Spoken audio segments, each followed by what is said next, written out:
Hello, guys. Well, it's your agony uncle. I was going to say agony aunt, but I don't have the hair for an agony aunt. It's your agony uncle here for you for another question. I was asked by a chap recently. It didn't come through as a proper message, but the message was, "How do you leave the Jehovah's Witnesses if you don't want to make, sorry, that's my computer talking to me, if you don't want to make a big fuss?" Okay, some of us were in a very lucky position when we left the Jehovah's Witness. I certainly was. I was able to make a big hoo-ha about it, you know. I stopped going. I got real balchy towards the end. I remember one time I went to a fancy dress party. Ooh. And I think I dressed as, who's that guy? Jimi Hendrix. And anyway, I went to this party and people were asking me questions, and it was all like theocratic questions. And I was drinking my beer, and I said, like, Jimi Hendrix does not care about your religion. And so that was me towards the end. And then, after a year or two of being out, I was able to send my big disassociation letter as a big splash. And I sent it to New York. I didn't even tell them exactly what Kingdom Hall I was in. I just told them it was Northern Ireland, so they'd be forced to find out where. And the message would get out loud and clear that I was no longer a witness. But lots of us can't do that. Lots of people have family, they have wives, they have children, parents, business interests, all manner of reasons why they can't make a big fuss about leaving the Jehovah's Witnesses. And it would be really churlish to be a dick about it and say, well, you should make a big point. So because it matters, it does matter, but it also matters that you have a good life. And the Jehovah's Witnesses are a shitty part of your life right now, and maybe you want some excuses, some explanations, and advice on how to fade. So, as a non-fader myself, I've taken advice. I found some good articles on the subject, and I'm going to tell you them. Also add them to my thoughts on them as well. So, how can a doubting Jehovah's Witness fade to avoid being marked, shunned, or disfellowshipped? So you don't want any of those things. I didn't care, but you do. Okay? The definition of fading is to make your presence felt less and less in the congregation until you are almost invisible, not missed, so that you can just quietly shuffle off. Okay? So before making the decision to fade, there are a few issues you need to consider first. Making changes in your life can be challenging because it involves making a change in your feelings, but your feelings will change last. You need to do the thing first, okay? Focus on other witnesses in your immediate congregation or others who have disappeared from the kingdom. Well, you're not alone. Lots of people do it, okay? What was the reaction of the congregation? Was there a lot of talk in the field service about them? Did they leave without getting disfellowshipped? Are there any elders known for investigating inactive publishers? If married, what will their spouse say? What will your spouse say? Do you have children? Are most of your relatives and friends witnesses? Depending on your answers to these questions, it might not be necessary for you to fade. You might be able to leave without delay, but this will always be riskier than fading. Okay? They may think you are just ill and have many call or visit you, God forbid. Some have quit without a word, but it might be prudent to wait a few months and feel out others' reaction to your missing meetings. Stop commenting immediately or just read a scripture. You don't want to call undue attention to yourself by what you say. Resign from the theocratic ministry school so you will be forgotten. Plus, you might say you might say the wrong thing on the platform. Well, that's very true. Certainly, if you're a Jehovah's Witness currently and you think that it's bullshit, you don't want to be up there giving answers on the platform because, giving talks because it might creep out, okay? So, since we do not have book study groups anymore in homes, you lucky dogs, it's actually easier to start missing meetings, so start slow. Number 1, have an exit plan. Although this sounds paranoid, scheduling the pace of your faith might keep you from slipping away too quickly and getting noticed. You don't want to get into arguments with family members who are desperate to reactivate you spiritually. Stop commenting and get off the ministry school right away. Be prepared with a reason to explain this. If asked, plan each of the next steps in advance. If you answered yes to any of the above questions, you need to 2. Make new friends. I cannot stress that one enough. As a non-witness anymore, I did not do that. It's biting me on the ass, and it's something that I will be working on in the future. You need emotional support when you leave. Do not try to go it alone. Before feeding, get closer to family that are not witnesses. That's very good advice. They're waiting for you. They're family. There's a reason. It's a big capital F in the name. They will help. And be the best Christian you can be with your witness family members. Okay? They will need to see you as a decent person, not angry. This cuts down on shunning from some of them. Okay? 3, seek advice and association from those who've done it. This is why you're here. It can be risky to contact other former members, but finding support groups from ex-witnesses on the internet is easier and a low-risk solution. We're everywhere. Facebook, find us. Plenty of sites online. Just come on. Reddit has a brilliant, thriving XJW community. Just type in XJW, okay? We can provide contacts at the end of this article. I will post some below. Don't use your real name, city, etc. Some elders do attend these sites looking for people, taking names. In the they do. They're that paranoid. In the meantime, arrive just before the start of each JW meeting. Leave when they say amen. Don't hang around. Associate less and less. Always be rushed to go somewhere. Okay? 4. Have excuses ready to cover your tracks.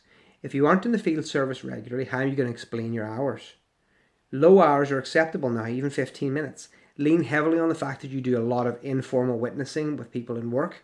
That's always a good one. That you maybe do letter witnessing if you even want to go down that route. Okay? Where were we? If you miss meetings on Sunday, some overzealous witness will try and check your story. So miss every other meeting for a while. When feeding, create a list of topics you can switch to when talking to persistent witnesses. Memorize it so you don't stutter or pause, which makes it harder for the witness to interrupt. If family, talk about sickness or something dealing with other family members. Deflecting away from you. Comment on their new car, hairstyle. Be sincere, but be in a rush to be somewhere. Keep your coat by the door. I like that. Another thing I think is really important, Jehovah's Witnesses, really important, okay? As witnesses, we were taught that you have to answer questions.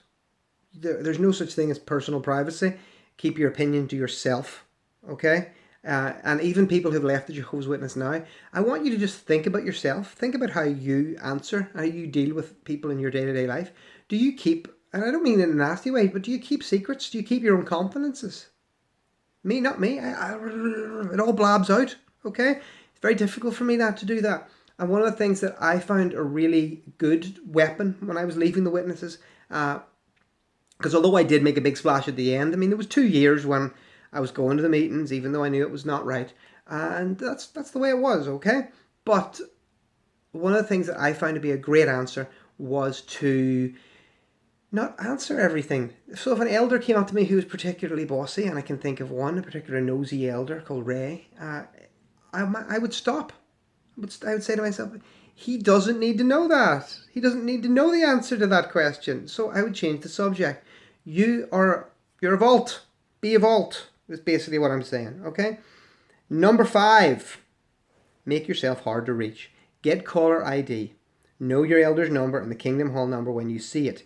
Get rid of voicemail. Don't let them leave messages. It will become suspicious after a while if you don't return calls to the elders. Of course, that means for a while no one can leave you messages, but this is a very small price to pay. Seems like a really good religion, doesn't it? We have to do all this shit to it.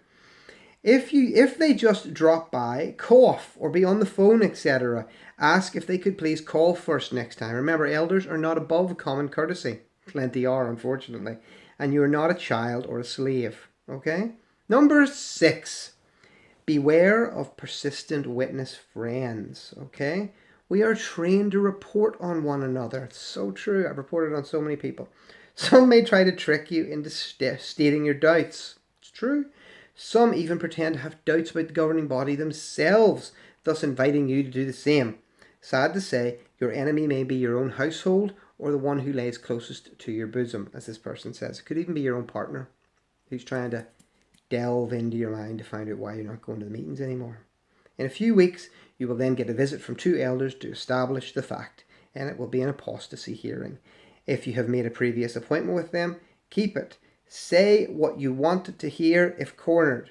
Or say what they want to hear if cornered. Or be very few with words. Remember, you are in an emotional and mental life or death situation, so protect yourself. They are not entitled to know of your worship to Jehovah. that is info between you and God. Remember Rahab and the spies, and don't tell them everything. See, it's good advice. You've been told it twice now. They are there to do you emotional harm. If they decide you're an apostate, you will lose support and association from all your family and friends who are witnesses. So be selfish, love you, protect yourself, and it says here, pray when cornered that you don't talk too much. Don't talk too much. Keep it shut. Keep it still. Imagine very much like the police, okay? You have that right to silence, right? Everyone else has the right to silence. This is your police coming to talk to you. Use your right to silence, okay? Just say, listen, I'd rather not discuss that. Maybe we can talk about it another day. Boom, you're gone, okay? Number 7. Check current Watchtower literature for upcoming discussions on how to treat apostates and ones that have left, particularly how shepherding calls are to be handled. If these articles are coming up, this is an obviously bad time to fade. The magazines are printed in advance on the Watchtower website. Number 8. Move to another congregation. Have your card, that's your little publisher card, that's right, transferred, and if you can do so, and go between 2 congregations. Do not get to know the new congregation. Make no friends. Then just stop going. They are not that diligent. You will get lost in the shuffle if you are not so verbal. Remember, it is good to be considered weak. Weak ones do not matter among the Jehovah's Witnesses. Only ones lauding the Jehovah's Witness governing body. If you're reading this, I assume you have made the personal decision to leave the Jehovah's Witnesses. Use your freedom to learn and study without the herd mentality. Have independent thinking and not just the kind of thinking of the governing body. Okay. Now, what I would say further than that is there is help out there. There's help with the ex-Jehovah's Witness community. There's help if you're still a religious person of faith. There are lots of other churches out there who are willing and able to help you. They're not Satan's world. They're there. They're nice people, and they're doing their best to be religious folks if they can be. Guys, I hope this helps you. I find it actually a really interesting subject, and it's very sad to think that you have to maybe spend 2 years of your life doing this nonsense just so you can talk to your uncle or your mum. But if it's a road you want to go down, if it's a road you feel you have to go down, I totally understand it. And I certainly wouldn't necessarily recommend anyone follow the way I went, which was, blaze of glory, because I'm out 15, 16 years now, and they still cross the street to avoid me. It lingers. The shunning lingers, okay? So don't think that you can be cocky and run out the door and that it won't kick you in the ass, because it will. And it'll be kicking you in the ass when you're a 41-year-old man, okay? Guys, I hope you enjoyed this video. Like and subscribe if you like and subscribe. I'm really enjoying doing these advice columns. I think they're actually probably some of the best stuff I've ever done, probably the most useful. So like and share, and thank you very much for watching.